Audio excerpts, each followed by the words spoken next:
कल आप लोग पढ़े पढ़े थे कि चीनी का मूल्य बढ़ जाएगा तो सामान को घटा देंगे, ठीक है। और आज का आपका क्वेश्चन है कि अगर सामान का मूल्य बढ़ गया तो खाने का मात्रा हम लोग बढ़ा देंगे। जब कोई सामान सस्ता होता है तो आदमी क्या करता है, ज्यादा खरीदता है, ज्यादा खाता है। उसी पर यह क्वेश्चन है कि अगर चीनी के मूल्य में 20% की कमी होने पर खर्च में कितना प्रतिशत की वृद्धि की जाए ताकि व्यय क्या रहे, अपरिवर्तित रहे।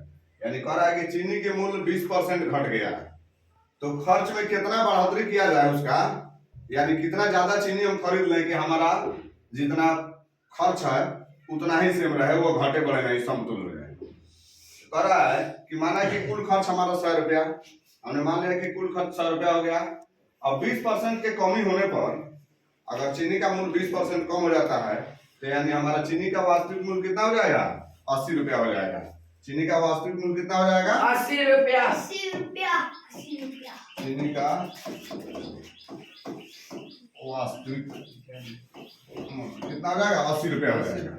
अब कमी नहीं होने के लिए हम क्या करेंगे, चीनी का 20 रुपया की चीनी बढ़ा देंगे ताकि हमारा सामान 20 रुपया का और बढ़ जाए। यानी हमने 80 रुपया लिया तो 20 रुपया हमारा जब उतरा तो हम क्या करेंगे, 20 रुपया का और उसमें चीनी बढ़वा लेंगे। तो जब बढ़वाएंगे तो इसमें क्या होगा, चीनी की मात्रा में वृद्धि होगी।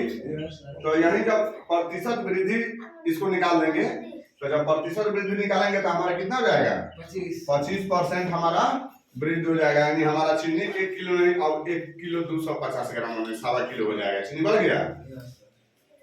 अब तो ये लॉन्ग मेथड हो गया, लेकिन इसका शॉर्ट मेथड क्या है कि किसी वस्तु के मूल्य में X% की कमी होने पर खर्च में वांछित वृद्धि ताकि होने वाला व्यय अपरिवर्तित रहे।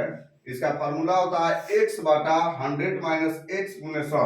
यानी x क्या है, आपका वृद्धि या कमी को दर्शाता है, वृद्धि या कमी को दर्शाता है कि कितना परसेंट वृद्धि हुआ या कितना परसेंट कमी हुआ। तो हम क्या करेंगे, x के जगह 20 लिख देंगे, यानी 20% हमारा क्या हुआ है, कमी हुआ है। 20% हमारा कमी हुआ तो हम क्या करेंगे, यहाँ 20 लिख देंगे। फिर यहाँ 100 माइनस क्या करेंगे, 20 यानी 20% कमी हो जाएगा और गुने 100 कर देंगे तो हमारा क्या हो जाएगा, 20 बटा 80 यानी गुने 100, यानी कटाएंगे तो ये भी हमारा शॉर्ट में 25% आंसर आ जाएगा।